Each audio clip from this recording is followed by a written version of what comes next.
बिस्मिल्लाहिर्रहमानिर्रहीम।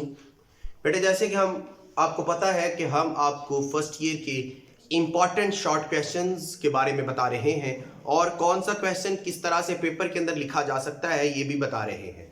तो बेटे ये गैस है इंशाअल्लाह ताला जरूर पेपर के अंदर यही कुछ ही आएगा जो मैं बता रहा हूं।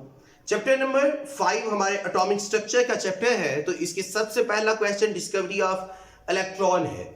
बेटा मेरा नहीं ख्याल कि ये आपके पेपर का हिस्सा बने। बेटा उसके बाद प्रॉपर्टीज हैं, तो ये हो सकता है शॉर्ट क्वेश्चन में कोई प्रॉपर्टीज पूछ ले, क्योंकि इसके आगे जाके बहुत अच्छे लॉन्ग क्वेश्चन है, लिहाजा प्रॉपर्टीज का लॉन्ग क्वेश्चन पूछना इसका बनता नहीं है। यानी कि आप कह सकते हो डिस्कवरी ऑफ प्रोटॉन इलेक्ट्रॉन से कोई सवाल पेपर में आए ऐसा नहीं लगता। डिस्कवरी ऑफ प्रोटॉन की बात करें तो बेटा ये लॉन्ग क्वेश्चन तो नहीं है, लेकिन इसके अंदर एक शॉर्ट क्वेश्चन है, reason of production of positive rays. तो ये वाला शॉर्ट क्वेश्चन बहुत अहम है, reason of production of positive rays. तो आपने इसकी रीजन भी लिखनी है और इक्वेशन भी लिखनी है। जबकि पेज नंबर 120 के ऊपर एक इक्वेशन लिखी गई है, एम किसी को लेके एक इलेक्ट्रॉन को ऐड रिमूव करवा के वो लिखा हुआ है। तो बेटा आपने ये जरूर लिखनी है, इक्वेशन जरूरी है। प्रॉपर्टीज ऑफ पॉजिटिव शायद ना आए। उसके बाद डिस्कवरी ऑफ न्यूट्रॉन, तो बेटे ये अहम क्वेश्चन है। डिस्कवरी ऑफ न्यूट्रॉन चैडविक ने की थी, रदरफोर्ड ने प्रिडिक्ट किया था, और इसकी प्रॉपर्टीज बेटे ये discovery of neutron itself short question. Properties के अंदर जो अल्फा बीटा गामा रेज की प्रोडक्शन है, आपकी प्रॉपर्टी नंबर 6 और प्रॉपर्टी नंबर 7, ये अहम शॉर्ट क्वेश्चन है। ये इंडिविजुअली शॉर्ट क्वेश्चन प्रॉपर्टी से आ सकता है कि 6 नंबर और 7 नंबर प्रॉपर्टी में अल्फा बीटा और गामा प्रोडक्शन हो रही है, ये पूछ सकते हैं किस तरह से होंगी। तो यानी कि आपको डिस्कवरी ऑफ न्यूट्रॉन का जो टॉपिक है ये अच्छे तरीके से याद करना है। उसके बाद E/m वैल्यू ऑफ इलेक्ट्रॉन, तो मेरा नहीं ख्याल कि ये पेपर के अंदर लॉन्ग क्वेश्चन आए। बेटा Millikan's oil drop method important long question है, इसमें सूटेबल डायग्राम बनाइएगा। पेपर आपके पेज नंबर 123 के ऊपर बनी हुई है, इंपॉर्टेंट है, डायग्राम को लेबल करिएगा। ये एक पहला लॉन्ग क्वेश्चन इंपॉर्टेंट जो मैं आपको बता रहा हूं वो है मिल्कन्स ऑयल ड्रॉप मेथड। आगे चलते हैं। मास ऑफ इलेक्ट्रॉन एमसीक्यूज आ सकता है, बोहर एटॉमिक मॉडल नहीं आए, रदरफोर्ड एटॉमिक मॉडल नहीं आएगा। उसके बाद प्लांक्स क्वांटम थ्योरी है। बेटा जितनी ये आसान थ्योरी है मेरा नहीं ख्याल आपका एग्जामिनर पेपर में दे, लेकिन ये आ भी सकती है।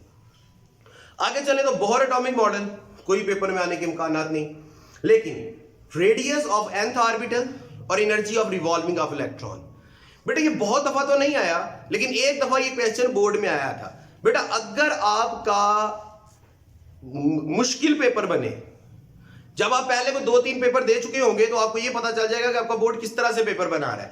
अगर तो बेटा पेपर मुश्किल आ रहे हो तो रेडियस और एनर्जी ऑफ इलेक्ट्रॉन में से कोई एक लॉन्ग क्वेश्चन आ सकता है। अदरवाइज अगर आपके पेपर पहले आसान आ रहे हैं तो ये नहीं आएगा। ये बहुत मुश्किल क्वेश्चन है, डेरिवेशन है, तो आपको मुश्किल से ही केमिस्ट्री में ये दी जाती है, तो इसको बस देख लीजिएगा, बल्कि इसे कर लें, हो सकता है लॉन्ग क्वेश्चन आ जाए। हम आगे चलते हैं।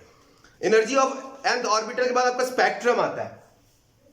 तो बेटे आपका स्पेक्ट्रम लॉन्ग क्वेश्चन नहीं है, शॉर्ट क्वेश्चन आ सकते हैं। किस तरह?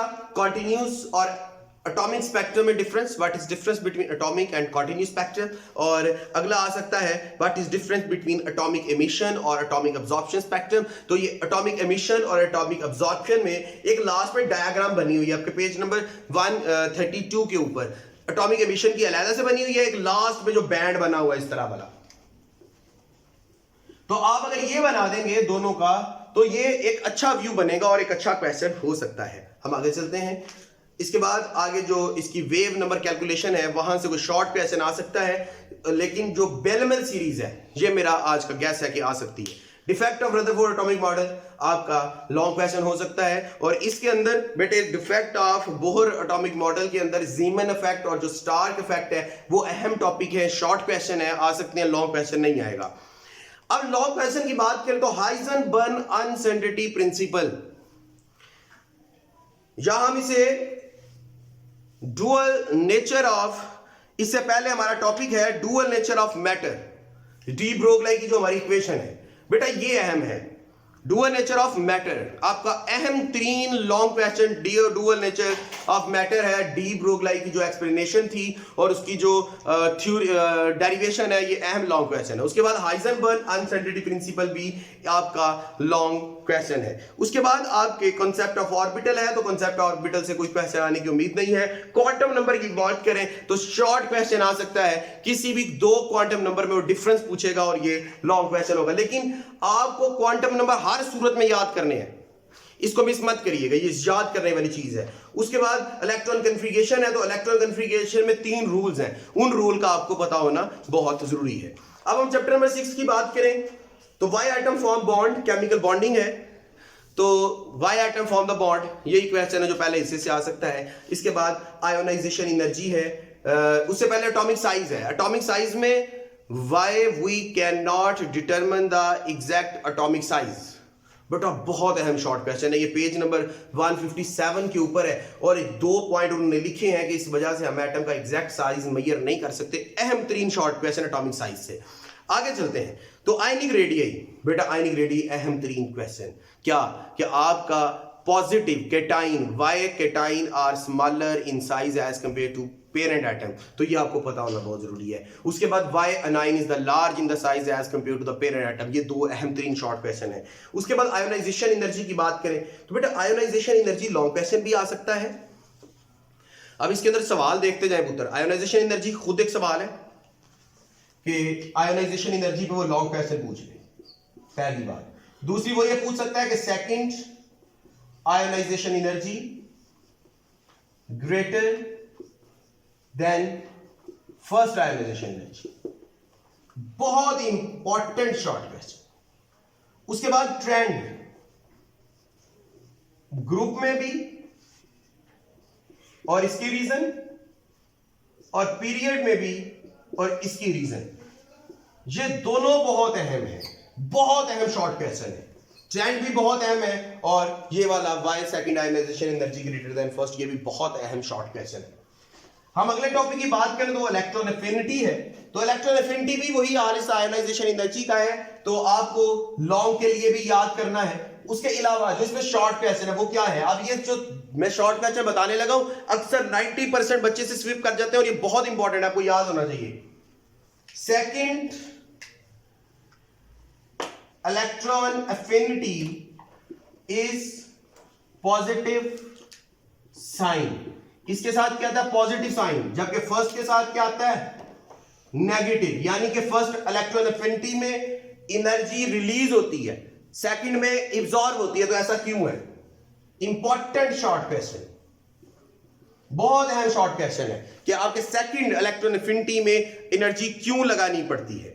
बेटे उसके बाद हम आगे बात करें तो इलेक्ट्रोनेगेटिविटी, तो बेटा आपका जो इलेक्ट्रोनेगेटिविटी है वो फिर एक डेफिनेशन के अकॉर्डिंगली, ट्रेंड के अकॉर्डिंगली तो एक अच्छा कुछ हो सकता है, लेकिन इसके अलावा ये पेपर में कोई खास हिस्सा नहीं बनाएगा। आयनिक बॉन्ड मेरा नहीं ख्याल पेपर में आए, कोवेलेंट बॉन्ड पेपर में नहीं आएगा, लेकिन what is difference between polar और नॉन पोलर कोवेलेंट बॉन्ड, ये पेपर का हिस्सा बन सकता है। What is difference between polar and non polar covalent bond. और एक बात और, इसके अंदर जो पूछता है कि carbon dioxide is non polar, क्या है नॉन पोलर, गिव रीजन, तो ये फिर एक अहम तरीन शॉर्ट क्वेश्चन है। Why carbon dioxide is non-polar? Give reason. आगे चलते हैं बेटे। इसके बाद कोऑर्डिनेट कोवेलेंट बॉन्ड आता है, तो बेटा वो भी पेपर के अंदर शायद नहीं आए। उसके बाद लिमिटेशन ऑफ लिवर्स कॉन्सेप्ट, ये अहम क्वेश्चन है कि लिमिटेशन क्या है बेटे। उसके बाद आपकी 3 थ्योरीज आती हैं। वेस्पर थ्योरी अहम तरीन लॉन्ग क्वेश्चन, इसके पांचुलेट विद एग्जांपल, कोई गैस नहीं है, ये आपको याद करना ही करना है, हर सूरत करना है। और पेपर के अंदर मैंने पहले भी कुछ लॉन्ग क्वेश्चन बताए होंगे, लेकिन याद रखो मैं 100% गैस बता रहा हूं, वेस्पर, वीबीटी और एमओटी, इन तीनों में से कोई एक लॉन्ग क्वेश्चन आपके पेपर का हिस्सा बनेगा। वेस्पर, वीबीटी और एमओटी। एमओटी में किसी एक नाइट्रोजन या ऑक्सीजन की डायग्राम बनानी आनी चाहिए, और इसके अंदर हाइब्रिडाइजेशन वीबीटी में आती है, तो वीबीटी में sp3, sp2, sp हाइब्रिडाइजेशन ये आती है, ये भी आपको बहुत अच्छे तरीके से याद करनी है। यानी कि ये वाला जो पोर्शन है 6 चैप्टर का लास्ट पोर्शन है, ये आपके लॉन्ग क्वेश्चन के लिए अहम तरीन पोर्शन है। पीछे वाला शॉर्ट अहम था, जिसमें मैंने आपको बताया polar, non polar, Lewis concept की limitations, ionization energy, electron affinity, ionic radius, में से यहाँ से शॉर्ट क्वेश्चन आने की उम्मीद है। और आपको पता है 5 में से 4 शॉर्ट क्वेश्चन आने, जो हम पेयरिंग स्कीम आपको बता चुके हैं, 4 शॉर्ट क्वेश्चन आने इसके पहले हिस्से में से आएगा, और जो लॉन्ग क्वेश्चन आना है वो दूसरे हिस्से यानी कि वेस्पर, वीबीटी और एमओटी में से किसी एक में से आएगा। तो ये आपका चैप्टर नंबर 6 है। इसे अच्छे तरीके से इसी तरह से याद करिएगा, इंशाअल्लाह ताला इसी में से पेपर आएगा। अपना बहुत सारा ख्याल रखिएगा। अल्लाह हाफिज़, फी अमान अल्लाह।